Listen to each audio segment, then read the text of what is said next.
Mapalala natin ang CEO ng Ride and Shine. Boss JP! JP, kilala niyo ba nun? Boss JP!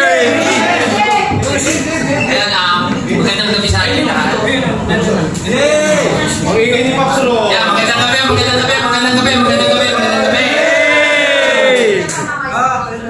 Meron lang tayong topic ngayong gabi. So, tenga muna lahat dito. So, ang pag-uusapan natin ngayong gabi ay hindi lang more on kakain tayo, okay, na masaya tayo, diba? Ang pag-uusapan natin ngayong gabi is loyalty. So, what is loyalty? Sino may mga girlfriend asawa dito? Solid! So, malamang alam natin lahat yung word na loyalty, tama? Yes. Pag sinabi kasi natin loyalty, doon ka lang. Tama? Tama! May makukuha ka man o wala, doon ka lang. Tama! Dapat loyal. May napapala ka man o wala, kung nakikita mo yung vision ng company, doon ka lang. Okay, 100%.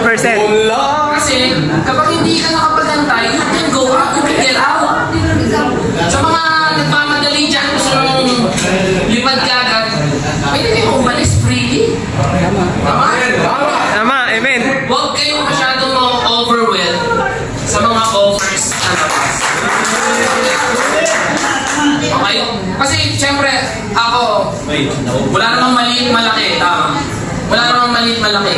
Lahat naman tayo pantay-pantay sa mata ng Panginoon.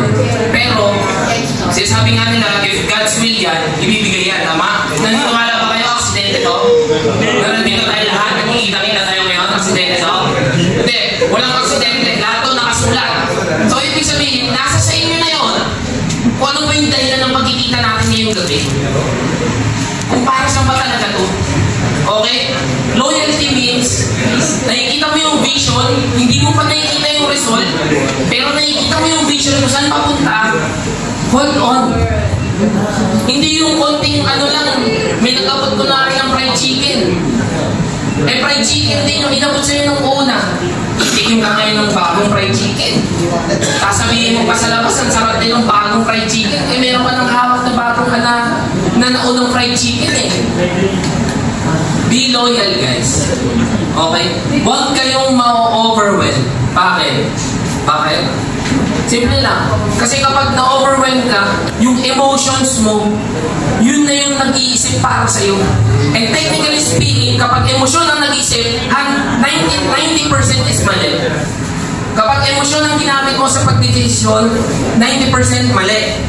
Tama? Kapag kaaway kayo ng jowa mo, di ba? Iwalay tayo!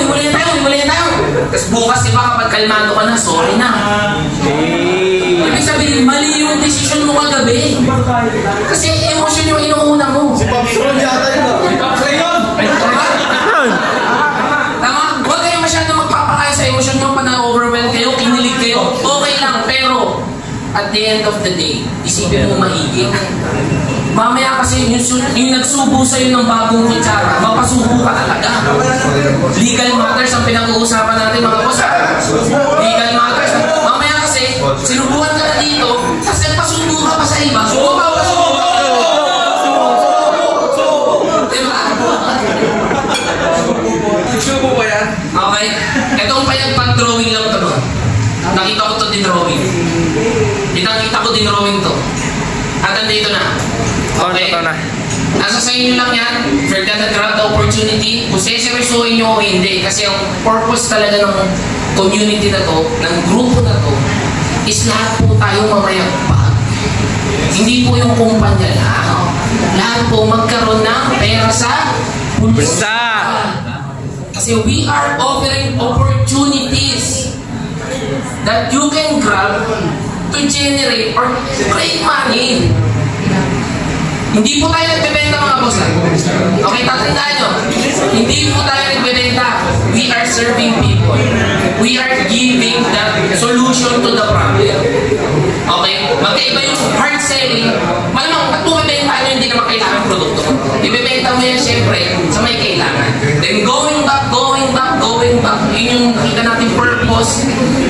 It's always about the loyalty. Be loyal. Yun lang. God bless ang gabi. Salamat. So, alam nyo, for a year, di ba? Yes. Sa lahat na pumasok sa Mayagpag, insured kayo for a year. So, gano'n kayo kamali ride and shine.